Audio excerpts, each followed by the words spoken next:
Hi, everyone. Thanks for the introduction, Kelly. This is Real Talk, Real Life here on Athena Village. And we are doing these short little videos once a week for you guys on right now on Thursday afternoons, also recorded. So if you don't catch us live, you'll see it again. Um, our purpose for these conversations is to take a few minutes out of your week to focus on what's possible for you. Where are you going in your business, in your career, and how can we get some focus back on where we want our focus instead of all over the place with the crazy things going on in our world today? I'm Barbara Zuliger, and if you're like most women and most women entrepreneurs, we can top that. You're juggling a million things every day. Some of it is important, a lot of it is urgent, and some of it is not. Some of it really is busy work. And at times, that's the most satisfying work that we do because we feel like we get so much done. But let's be real, not all of it pays the bills in our businesses. So I'm going to talk mostly today from the perspective of a business strategist and a business owner because that's who I am. But I think you can take some of the information from our 15 minutes together today and use it elsewhere in your life as well. It's really about prioritizing and focusing. And in our business, what we want to be prioritizing are revenue generating activities. You know, the things that actually bring money into the business. Because when the world is crazy and everything feels a little overwhelming, your first job as a business owner is to make sure you're focusing on the activities that keep your business running and profitable. Key takeaway from today, if it doesn't drive revenue, it's not your top priority in your business. You're going to need to make a note of that and make sure that you can see it frequently because it is so easy to get distracted when you have a client that needs help, when you've got chaos going on, maybe in your own personal life. And we all know that the news cycle is grabbing our attention much more frequently than it used to. So let's talk about what happens if we don't focus on those revenue generating activities. You're still going to be busy. You're going to be busy all day. And your bank account is not going to reflect that. And that can get frustrating and even demoralizing. It's hard to keep going if you're not seeing results. Because face it, most of us are in business because we need to generate a revenue, an income for our families. And if you're stuck in the weeds, answering emails, updating your website, tweaking that logo a little bit, because, oh, if I just did this little bit thing, might make a difference. None of that is paying you today. Now, there are times when some of those things are important, but they are not urgent unless your revenue driving activities are all up to date and running as automatically as possible. So when you tell yourself that you're going to get to that sales and marketing piece tomorrow, that you're going to follow up with those people you met last week at the networking event, and you just keep pushing it off to next week and next week, your bank account is not improving. Does that sound familiar for anyone? I know it does for me sometimes. You're not alone.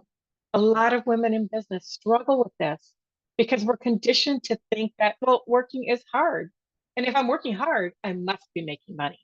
It's not the same thing. The truth is, not all work is created equal. There is work you do have to do in your business, and it needs to be secondary to the things that actually drive revenue for you. So, how do we make that shift, right? How do we shift into prioritizing revenue generating activities first? Well, we have to start with what are our revenue driving activities? They are different for each of us, depending on your business, depending on how big a team you have, depending on the industry you're in, who your customers are. All of those things play a role in this. And that's the first thing you want to do. You need to be able to prioritize or figure out, be clear, what are the revenue drivers in your business? Now, talking to potential clients, that definitely feels like a revenue driver, and it is, as long as you're doing it with true potential clients. Do you know who your potential clients are? when you're out networking, when you're being introduced to new people, when you're meeting people online, here in the village even, do you know who is a potential client for you? Are you following up on the leads that come into you? Because that can be revenue generating, right? Sending invoices. It may surprise you to know that this is a common thing missed for busy business owners. But you're not going to bring money into your bank account if you're not asking for it. So sending out invoices, paying attention to your accounts receivable, making sure that you're collecting the payments that are due to you, that is revenue generating activity. Marketing, making offers, or do you have a business where you have to, submit proposals to get the job?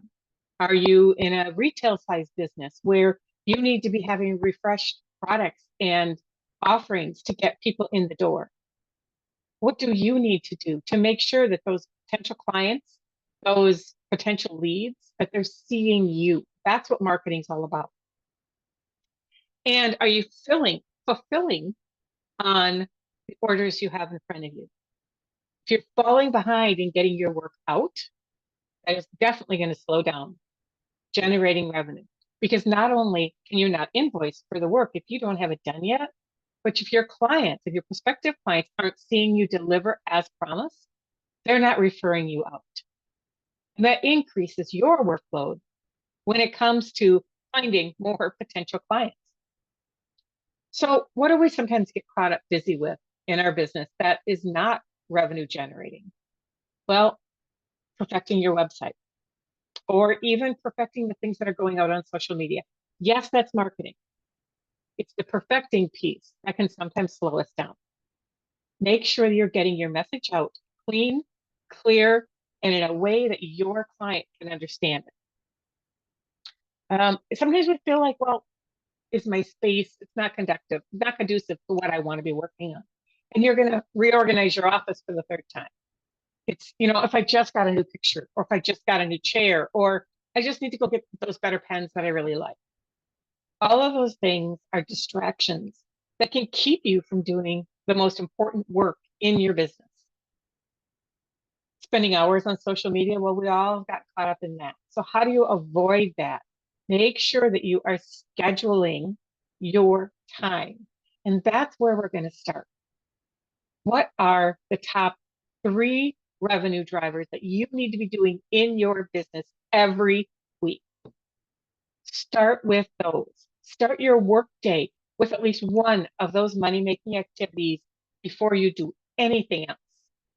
And really, we're going to take a step back from even just your morning activity, because we work with the planning system of unlock the power of daily success. And yes, we need to set our schedule day by day to be successful. I like to look at my next week on Friday, whatever my end of day on Friday may be. Some weeks it's 10 a.m., some weeks it's 6 p.m. That's when I take a few minutes and look at the week coming up. What have I promised out to clients that I need to deliver on in the next week? Where is that going on my calendar? What am I doing to follow up with prospective leads, prospective clients, so that I get the opportunity to see, do they have a need for what I'm offering? And is it a good fit for us to work together? And we want to be able to identify what those 3 things are. Your business may be different than mine. Your industry may be different, how your business runs, but what are your top 3 revenue drivers? Taking care of your current clients is generally going to be number 1. Do not over deliver until you have kept your revenue stream rolling. Okay. So do what you promise you're going to do and do it to the very best of your ability. And then do your follow-up with your leads and your prospects. And what's the third one for you? Is it designing a new product? Is it following up on referrals? Is it getting out and meeting more people? Is it actual marketing, whether it's social media or print or radio or however you're marketing? What do you need to do to stay in front of an opportunity to drive revenue for your business? That part of your business is not going to be a 40-hour-a-week task. It needs to be a priority task. So on Friday afternoon or Sunday or whenever you like to plan for your next week, block out the time frames in your week when you're going to do those things and be specific for the next week. I'm going to call Julie. I'm going to make sure that I follow up with that financial review for Teresa and put those tasks on your calendar. Make sure you get them done because once they're done, it closes a loop. They open up more time and energy for you to do some of these other more creative sides of your business as well. So what are your action steps? Action steps. Let's make this as easy as we possibly can. Write down, number one, write down your top 3 revenue generating activities in your business. One way to be clear about that is to stop and think, does this directly bring in money or lead to a sale? If not, it doesn't make this top 3 list. Block time on your calendar. This is number 2. Block time on your calendar for these activities before anything else.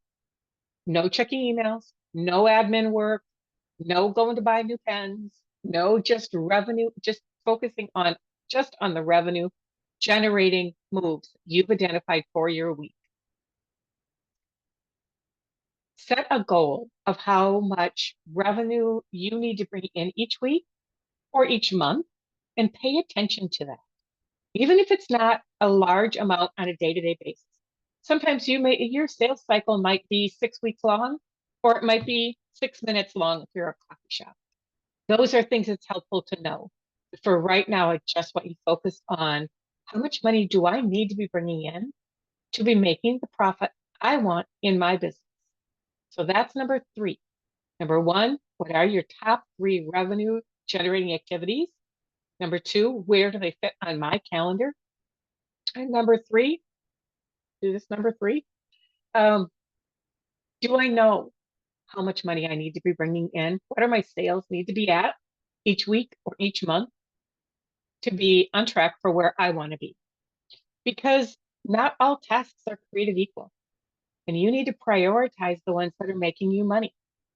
There is nothing wrong with a hobby, but a hobby is not going to provide for your quality of life. If what you want and what you have is a business that needs to provide for you, for your family, maybe for your team, then you need to make this a priority. Okay? Start your day with at least one revenue generating activity and take small, consistent steps to keep moving the level, excuse me. Your challenge this week is to drop a comment here in the village or direct message me with one revenue generating activity that you're committing to for this week. What are you going to tweak? What are you going to do just a little bit differently? Let's make some more money in our businesses because face it, if you're in business, that's why you're in business. No matter how much you love what you're doing, you're there to make money so that your business can start providing for you. Instead of you working for your business, we want to make sure your business can work for you. And that takes time and consistent revenue driving activity going on. Focus on what actually moves your business forward. I know you've got this, you can do it. Share this with a fellow business owner if this is helpful, and I will see you next Thursday. Thanks, everyone. Thanks for joining us on Real Talk, Real Life.